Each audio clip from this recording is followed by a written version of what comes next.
Hi அனைவருக்கும் வணக்கம். இன்னைக்கு என்ன பார்க்க போகிறோம் அப்படின்னா 10th ஸ்டாண்டர்ட் தமிழ் இயல் 1.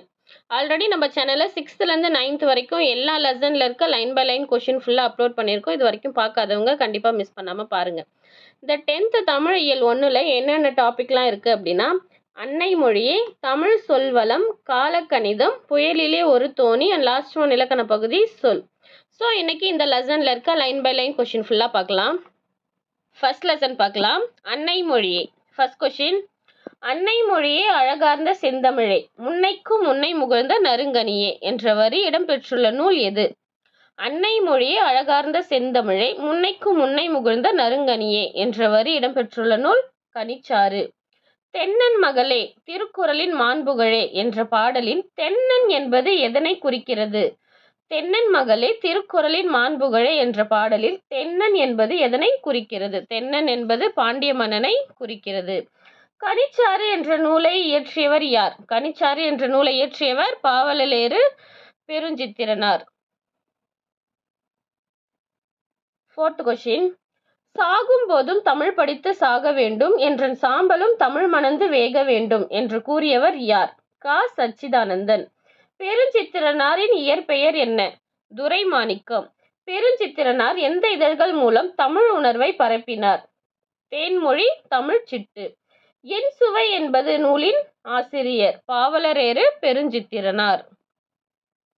பெருஞ்சித்திரனாரின் எந்த நூல் தமிழுக்கு கருவூலமாய் அமைந்தது? திருக்குறள், மெய்ப்பொருளுரை. பெருஞ்சித்திரனார் இயற்றிய நூல்கள் உலகியல் 100, பாவிய கொத்து, நூறாசிரியம், கனிச்சாறு, என் சுவை என்பது, மகபுகுவஞ்சி, பள்ளி பறவைகள். அடுத்து பார்த்தீங்கன்னா 8 தொகை நூல்கள். நற்றிணை, குறுந்தொகை, ஐங்குறுநூறு, பதிற்று 10, பரிபாடல், கலித்தொகை, அகநானூறு மற்றும் புறநானூறு. 8 தொகை நூல்கள். அடுத்து செகண்ட் லெசன் தமிழ் சொல்வளம். Question number 11. நாடும் மொழியும் நமது இரு கண்கள் என்றவர் யார்? நாடும் மொழியும் நமது இரு கண்கள் என்றவர் மகாகவி பாரதியார். திராவிட மொழிகளின் ஒப்பியல் இலக்கணம் என்ற நூலின் ஆசிரியர் கால்டுவெல்.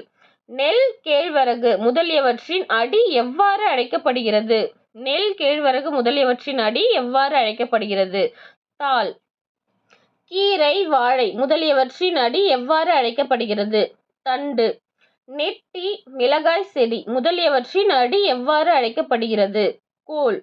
குத்து செடி, புதர் ஆகியவற்றின் அடி எவ்வாறு அழைக்கப்படுகிறது? தூறு. கம்பு, சோளம் முதலியவற்றின் அடி எவ்வாறு அழைக்கப்படுகிறது? தட்டு அல்லது தட்டை. அடுத்த கொஸ்டின் நம்பர் 18. கரும்பின் அடி எவ்வாறு அழைக்கப்படுகிறது? கழி. மூங்கிலின் அடி எவ்வாறு அழைக்கப்படுகிறது? கழை. புலி, வேம்பு முதலியவற்றின் அடி எவ்வாறு அழைக்கப்படுகிறது? அடி. அடி மரத்தினின்று பிரியும் மாபெரும் கிளை எவ்வாறு அழைக்கப்படுகிறது? கவை. கவையின் பிரிவு எவ்வாறு அழைக்கப்படுகிறது? கொம்பு அல்லது கொப்பு. கொம்பின் பிரிவு எவ்வாறு அழைக்கப்படுகிறது? கிளை. கொம்பின் பிரிவு எவ்வாறு அழைக்கப்படுகிறது? கிளை. கிளையின் பிரிவு எவ்வாறு அழைக்கப்படுகிறது? சினை. சினையின் பிரிவு எவ்வாறு அழைக்கப்படுகிறது? போத்து.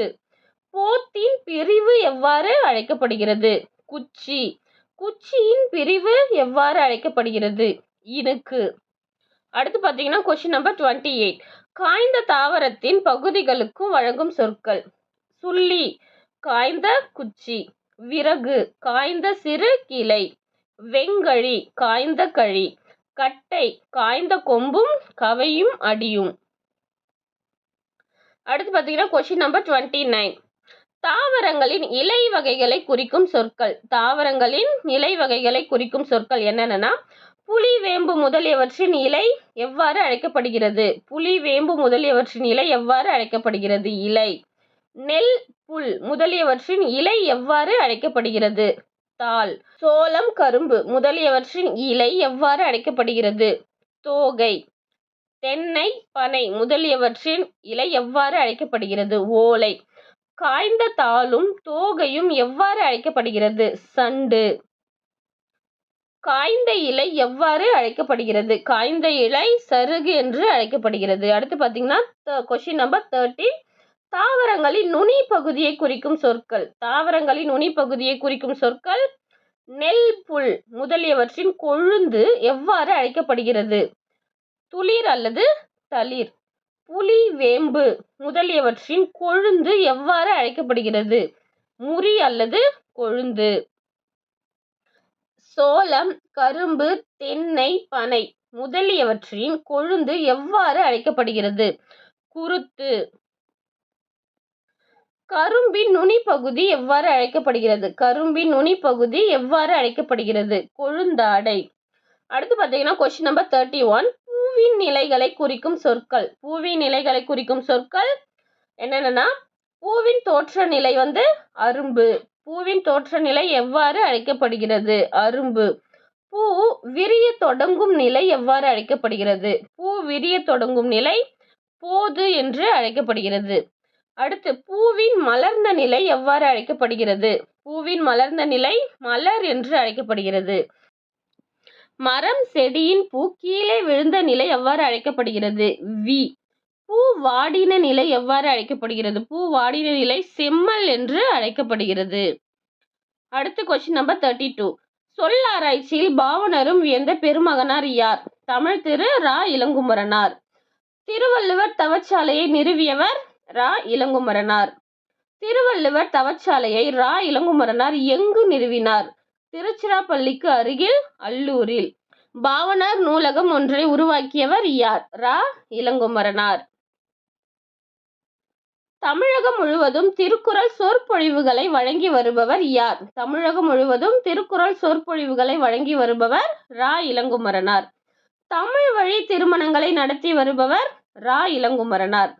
விழியை இழக்க நேரிட்டால் கூட தாய் தமிழை இழந்துவிடக்கூடாது என்று எண்ணியவர் யார்? விழியை இழக்க நேரிட்டால் கூட தாய் தமிழை இழந்துவிடக்கூடாது என்று எண்ணியவர் ரா. இளங்குமரனார். இமைகளை மூடி எழுதும் ஆற்றலை பெற்றவர் திருவிக. இமைகளை மூடி எழுதும் ஆற்றலை பெற்றவர் திருவிக. திருவிக போல இமைகளை மூடியபடி எழுதும் ஆற்றலை கற்றுக்கொண்டவர் யார்? ரா. இளங்குமரனார். தமிழ் தென்றல் என அழைக்கப்படுபவர் திருவிக. அடுத்த கொஸ்டின் நம்பர் 42. தமிழ் திரு ரா. இளங்குமரனார் எழுதிய நூல்கள். இலக்கண வரலாறு, தமிழிசை இயக்கம், தமிழ் இயக்கம், பாவனார் வரலாறு, குண்டலகேசி உரை, யாப்பருங்கல உரை, புறத்திரட்டு உரை, திருக்குறள், தமிழ் மரபுரை, காக்கை பாடினியார் உரை, தேவநேயம். ரா. இளங்குமரனார் எழுதிய நூல்கள். அடுத்து தாவரத்தின் பிஞ்சு வகைகளுக்கு வழங்கும் சொற்கள். தாவரத்தின் பிஞ்சு வகைகளுக்கு வழங்கும் சொற்கள் என்னென்ன அப்படின்னா, பூம்பிஞ்சு என அழைக்கப்படுவது பூவோடு கூடிய இளம் பிஞ்சு. பிஞ்சு என அழைக்கப்படுவது இளம் காய். வடு என அழைக்கப்படுவது மாம்பிஞ்சு. வடு என அழைக்கப்படுவது மாம்பிஞ்சு. மூசு என அழைக்கப்படுவது பலாப்பிஞ்சு. மூசு என அழைக்கப்படுவது பலாப்பிஞ்சு. கவ்வை என அழைக்கப்படுவது எல் பிஞ்சு. கவ்வை என அழைக்கப்படுவது எல் பிஞ்சு. குறும்பை என அழைக்கப்படுவது தென்னை, பனை முதலியவற்றின் இளம் பிஞ்சு. முட்டு குறும்பை என அழைக்கப்படுவது சிறு குறும்பை. இளநீர் என அழைக்கப்படுவது முற்றாத தேங்காய். நுழாய் என அழைக்கப்படுவது இளம்பாக்கு. நுழாய் என அழைக்கப்படுவது இளம்பாக்கு. கருக்கல் என அழைக்கப்படுவது இளநெல். கச்சல் என அழைக்கப்படுவது வாழைப்பிஞ்சு. கச்சல் என அழைக்கப்படுவது வாழைப்பிஞ்சு. அடுத்து கொஸ்டின் நம்பர் 44. தாவரங்களின் குலை வகைகளை குறிக்கும் சொற்கள். தாவரங்களின் குலை வகைகளை குறிக்கும் சொற்கள் என்னென்ன அப்படின்னா, அவரை, துவரை முதலியவற்றின் குலை வகை எவ்வாறு அழைக்கப்படுகிறது? அவரை, துவரை முதலியவற்றின் குலை வகை கொத்து என்று அழைக்கப்படுகிறது. அடுத்து கொடி, முந்திரி போன்றவற்றின் குலை வகை எவ்வாறு அழைக்கப்படுகிறது? குலை. வாழை குலை வகை எவ்வாறு அழைக்கப்படுகிறது? வாழை குலை வகை தாறு என்று அழைக்கப்படுகிறது. அடுத்து கேழ்வரகு, சோளம் முதலியவற்றின் கதிர் குலை வகை எவ்வாறு அழைக்கப்படுகிறது? கதிர் என்று. நெல், திணை முதலியவற்றின் கதிர் குலை வகை எவ்வாறு அழைக்கப்படுகிறது? அழகு அல்லது குரல் என்று. வாழைத்தாற்றின் பகுதி குலை வகை எவ்வாறு அழைக்கப்படுகிறது? சீப்பு. அடுத்து கொஸ்டின் நம்பர் 45. கெட்டுப்போன காய்கனி வகைகளின் சொற்கள் யாவை? கெட்டுப்போன காய்கனி வகைகளின் சொற்கள்: நுனியில் சுருங்கிய காய். நுனியில் சுருங்கிய காய் சூம்பல் என்று அழைக்கப்படுகிறது. சுருங்கிய பழம் சிவியல் என்று அழைக்கப்படுகிறது. சுருங்கிய பழம் சீவியல் என்று அழைக்கப்படுகிறது. புழு பூச்சி அரித்த காய் அல்லது கனி சொத்தை என்று அழைக்கப்படுகிறது. குலுகுலுத்த பழம் எவ்வாறு அழைக்கப்படுகிறது? அலியல். குலுகுலுத்து நாறிய பழம் அல்லது காய் எவ்வாறு அழைக்கப்படுகிறது? அழுகல் என்று. பதராய் போன மிளகாய் எவ்வாறு அழைக்கப்படுகிறது? சொண்டு. கோட்டான் உட்கார்ந்ததினால் கெட்ட காய் எவ்வாறு அழைக்கப்படுகிறது? கோட்டான் உட்கார்ந்ததினால் கெட்ட காய் கோட்டான் காய் அல்லது கூகைக்காய். தேரை அமர்ந்ததினால் கெட்ட காய் தேரைக்காய். தேரை அமர்ந்ததினால் கெட்ட தேங்காய் எவ்வாறு அழைக்கப்படுகிறது? அல்லிக்காய். தென்னையில் கெட்ட காய் ஒல்லிக்காய் என்று அழைக்கப்படுகிறது. தென்னையில் கெட்ட காய் ஒல்லிக்காய் என்று அழைக்கப்படுகிறது. அடுத்து பார்த்தீங்கன்னா பழங்களின் மேற்பகுதியை குறிக்கும் சொற்கள். பழங்களின் மேல் பகுதியை குறிக்கும் சொற்கள் என்னென்ன அப்படின்னா தொலி. தொலி என்றால் மிக மெல்லியது. தோல் என்றால் திண்ணமானது. தோடு என்றால் வன்மையானது. ஓடு என்றால் மிக வன்மையானது. குடுக்கை என்றால் சுரையின் ஓடு. மட்டை என்றால் தேங்காய் நெற்றியின் மேற்பகுதி. உம்மி என்றால் நெல் கம்பு முதலியவற்றின் மூடி. உம்மி என்றால் நெல் கம்பு முதலியவற்றின் மூடி. கொம்மை என்றால் வரகு கேழ்வரகு முதலியவற்றின் உமி. தானியங்களுக்கு வழங்கும் சொற்கள். கூலம். கூலம் என்பது நெல் புல் முதலிய தானியங்கள். கூலம் என்பது நெல் புல் முதலிய தானியங்கள். பயறு என்பது அவரை உளுந்து முதலியவை.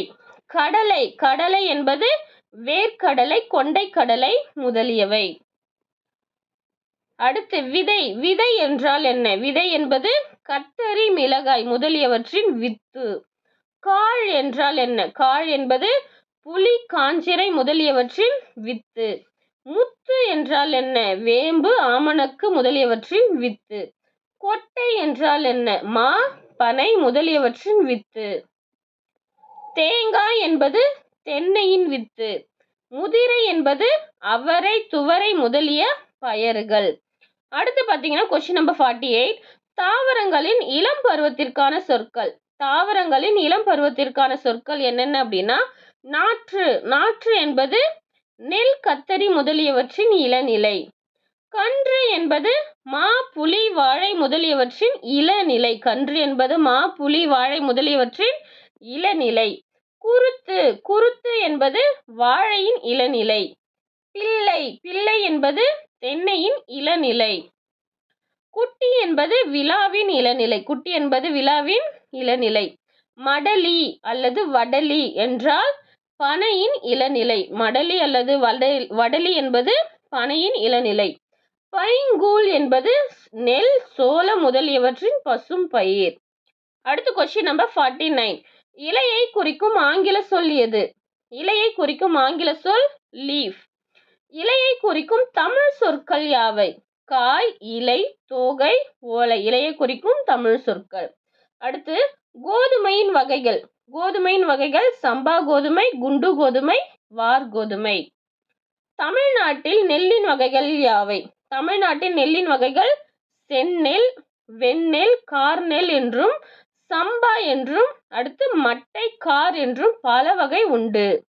சம்பா நெல் வகைகள் மொத்தம் எத்தனை உள்ளன? சம்பா நெல் வகைகள் மொத்தம் 60 வகை. ஒரு மொழிக்காக உலக மாநாடு நடத்திய முதல் நாடு எது? ஒரு மொழிக்காக உலக மாநாடு நடத்திய முதல் நாடு மலேசியா. உலக மொழி மாநாடு எந்த மொழிக்காக நடத்தப்பட்டது? உலக மொழி மாநாடு எந்த மொழிக்காக நடத்தப்பட்டது? தமிழ் மொழி. அடுத்து கொஸ்டின் நம்பர் 56. ஒரு மொழிக்காக உலக மாநாடு நடத்திய முதல் நாடு மலேசியா. அம்மாநாட்டுக்குரிய முதல் மொழியும் தமிழே என கூறியவர் யார்? பன்மொழி புலவர் க. அப்பாதுரையார். தமிழ்நாட்டில் மட்டும் விளையும் சிறுதானியங்கள் எவை? தமிழ்நாட்டில் மட்டும் விளையும் சிறுதானியங்கள் வரகு, குதிரைவாலி, காடைக்கன்னி. மொழி ஞாயிறு என அழைக்கப்படுபவர் தேவநேய பாவனார். மொழி ஞாயிறு என அழைக்கப்படுபவர் தேவநேய பாவனார். தமிழ் சொல்வளம் என்னும் கட்டுரை எந்த நூலில் இருந்து எடுக்கப்பட்டது? தமிழ் சொல்வளம் என்னும் கட்டுரை எந்த நூலில் இருந்து எடுக்கப்பட்டது? தேவநேய பாவனாரின் சொல்லாய்வு கட்டுரைகள். உலக தமிழ் கழகத்தை நிறுவி தலைவராக இருந்தவர். உலக தமிழ் கழகத்தை நிறுவி தலைவராக இருந்தவர் தேவநேய பாவனார். தமிழ் சொல்லாராய்ச்சியில் உச்சம் தொட்டவர் தேவநேய பாவாணர். செந்தமிழ் சொற்பிறப்பியல் அகர முதலி திட்ட இயக்குனராக பணியாற்றியவர் தேவநேய பாவாணர். இந்திய மொழிகளிலேயே மேலை நாட்டு எழுத்துருவில் முதலில் அச்சேறிய முதல் மொழி எது? தமிழ் மொழி. முதலில் தமிழ் மொழியில் மொழிபெயர்க்கப்பட்ட நூல் கார்டிலா. போர்ச்சுகீசிய நாட்டின் தலைநகர் எது? போர்ச்சுகீசிய நாட்டின் தலைநகர் லிசுபன். கார்டிலா எனும் நூல் முதலில் தமிழ் மொழியில் மொழிபெயர்க்கப்பட்ட ஆண்டு 1554. ரோமன் வரிவடிவில் அச்சிடப்பட்ட கார்டிலா என்ற நூலின் முழு பெயர் என்ன? ரோமன் வடிவில் அச்சிடப்பட்ட கார்டிலா என்ற நூலின் முழு பெயர் கார்டிலா டி லிங்குவா தமிழி போர்ச்சுகீஸ். கார்டிலா என்ற நூல் எந்த வண்ணங்களில் மாறி மாறி நேர்த்தியாக அச்சிடப்பட்டுள்ளது? கருப்பு மற்றும் சிவப்பு. அடுத்த லெசன் நம்பர் 3 காலக்கணிதம். Question number 69. கவிஞன் யானோர் காலக்கணிதம் என்ற பாடலின் ஆசிரியர் யார்? கண்ணதாசன். அறம் என்னும் கதிர் அறுப்பவன் கவிஞன் என்றவர் யார்? கண்ணதாசன். அடுத்த கொஸ்டின் நம்பர் 71. காலக்கணிதம் என்ற கவிதை தொகுப்பு யாருடைய கவிதை தொகுப்பில் இடம்பெற்றுள்ளது? கண்ணதாசன் கவிதை தொகுப்பு. கண்ணதாசனின் இயற்பெயர் முத்தையா. கண்ணதாசன் எந்த ஊரில் பிறந்தவர்? சிறுகூடல்பட்டி, சிவகங்கை மாவட்டம். கண்ணதாசனின் பெற்றோர் யாவர்? சாத்தப்பன் மற்றும் விசாலாட்சி. கண்ணதாசனின் முதல் பாடல் எது? கலங்காதிரு மனமே, 1949 ஆண்டு. திரைப்பட பாடல்கள் வழியாக எளிய முறையில் மெய்யியலை மக்களிடையே கொண்டு சேர்த்தவர் கண்ணதாசன். கண்ணதாசனின் எந்த நூல் சாகித்ய அகாடமி விருது பெற்றது? சேரமான் காதலி. தமிழக அரசின் அரசவை கவிஞராகவும் சிறப்பிக்கப்பட்டவர் கண்ணதாசன். நதி வெள்ளம் காய்ந்து விட்டால் நதி செய்த குற்றமில்லை என்ற பாடல் வரியை எழுதியவர் கண்ணதாசன். நதியின் பிழை என்று நறும்பூணல் இன்மை அன்றோ என்ற பாடல் வரியை பாடியவர் கம்பன். அடுத்த லெசன் நம்பர் 4 புயலிலே ஒரு தோணி. Question number 81. தமிழ் இனங்கள் குடியேறிய நாடுகள் எது? மலேசியா, சிங்கப்பூர் மற்றும் இந்தோனேஷியா.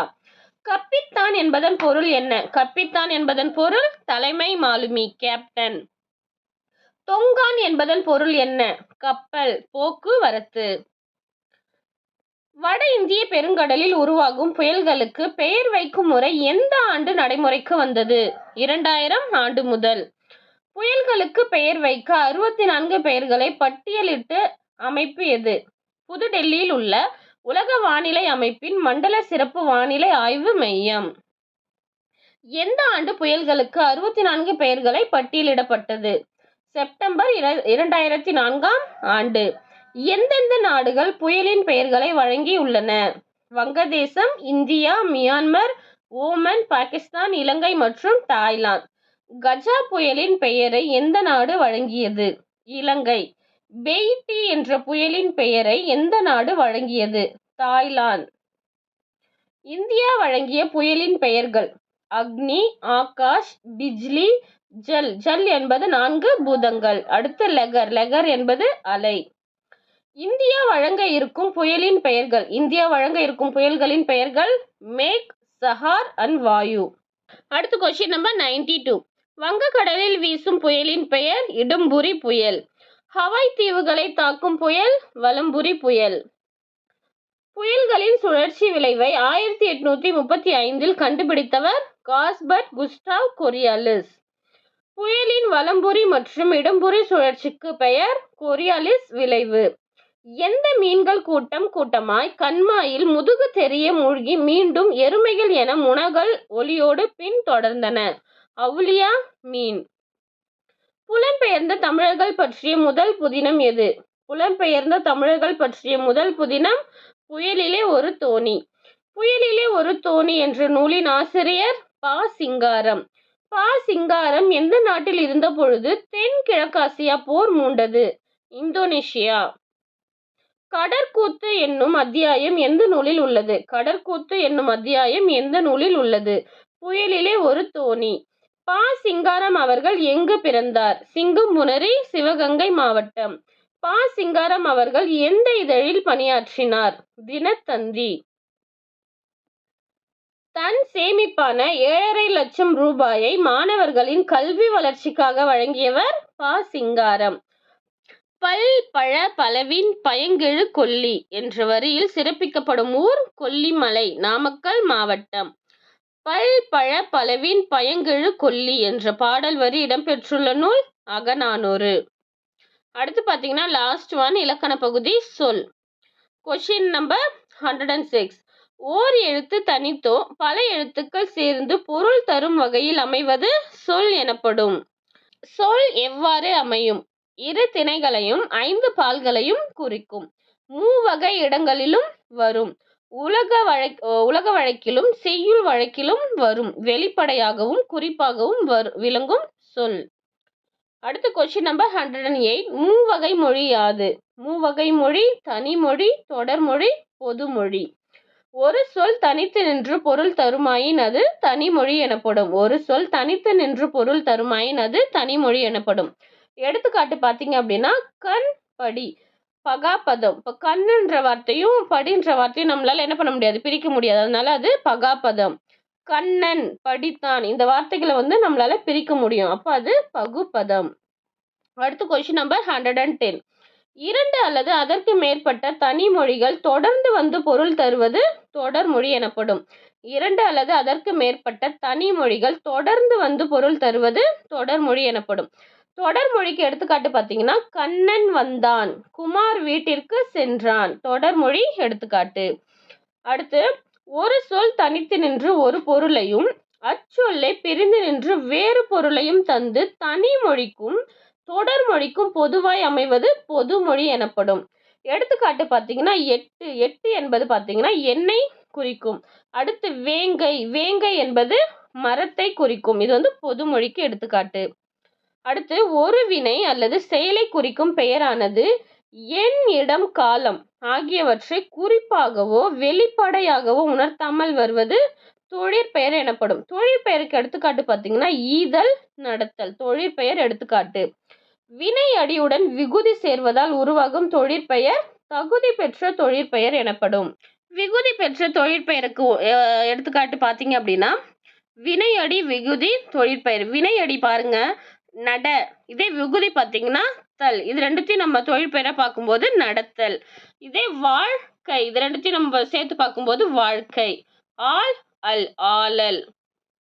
அடுத்து ஒரே வினையடி பல பகுதிகளையும் ஏற்கும். எடுத்துக்காட்டு பார்த்தீங்கன்னா நடை என்பது வினையடி. நடை. நடை என்பது எப்படியெல்லாம் வினையடியா மாறும்னா நடை, நடத்தை, நடத்தல். எதிர்மறை பொருளில் வருவது எதிர்மறை தொழில் பெயராகும். எதிர்மறை பொருளில் வருவது எதிர்மறை தொழில் பெயராகும். எடுத்துக்காட்டு பார்த்தீங்கன்னா நடவாமை, கொல்லாமை. விகுதி பெறாமல் வினை பகுதியில் தொழிற்பெயராதல் முதல் நிலை தொழிற்பெயர் எனப்படும். இப்போ எடுத்துக்காட்டு பார்த்தீங்க அப்படின்னா தட்டு, உரை, அடி. தட்டுன்றது பார்த்தீங்கன்னா தட்டுதல், உரைன்றது உரைத்தல், அடின்றது அடித்தல் என பொருள்படும். விகுதி பெறாமல் முதல் நிலை திரிந்து வரும் தொழிற்பெயர் முதல்நிலை திரிந்த தொழிற்பெயர் ஆகும்.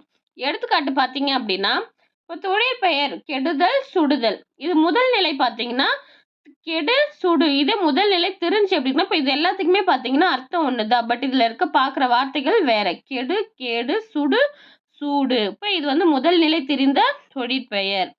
அடுத்து கொஸ்டின் நம்பர் 120.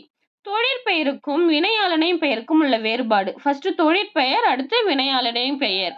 இப்போ தொழிற்பெயர் பார்த்தீங்கன்னா வினை பெயர் தன்மையாகி வினையே உணர்த்தி நிற்கும். இது தொழிற்பெயர் காலம் காட்டாது, படர்க்கைக்கு மட்டுமே உரியது. தொழிற்பெயரோட எடுத்துக்காட்டு பாடுதல், படித்தல். இப்போ வினையாளனையும் பெயர் பார்த்தீங்கன்னா தொழிலை செய்யும் கருத்தாவை குறிக்கும். இப்போ யார் ஒரு விஷயத்தை செய்யறாங்களோ அவங்கள மட்டுமே குறிக்கிறது வினையாளனையும் பெயர். இப்போ வினையாளனின் பெயர் பார்த்தீங்கன்னா காலம் காட்டும், முழுவிடத்திற்கும் உரியது. பாடியவன், படித்தவர், யார் பாடுனாங்க, யாரு படிச்சாங்க அப்படின்றத குறிக்கிறது வினையாளனையும் பெயர். இப்போ தொழிற்பெயர் பார்த்தீங்கன்னா பாடுதல், படித்தல். வினையை மட்டும் குறிச்சு வர்றது தொழிற்பெயர். ஸோ இன்னைக்கு பார்த்த கொஷின்ஸ் எல்லாமே உங்களுக்கு ரொம்ப யூஸ்ஃபுல்லாக இருக்கும்னு நினைக்கிறேன். இந்த மாதிரி நிறைய கொஷின் வேணும்னு நினச்சிங்கன்னா நம்ம சேனலை கண்டிப்பாக சப்ஸ்கிரைப் பண்ணிக்கோங்க. அப்போ தான் நம்ம போடுற வீடியோஸ் உங்களுக்கு உடனுக்குடனே கிடைக்கும். தேங்க்யூ.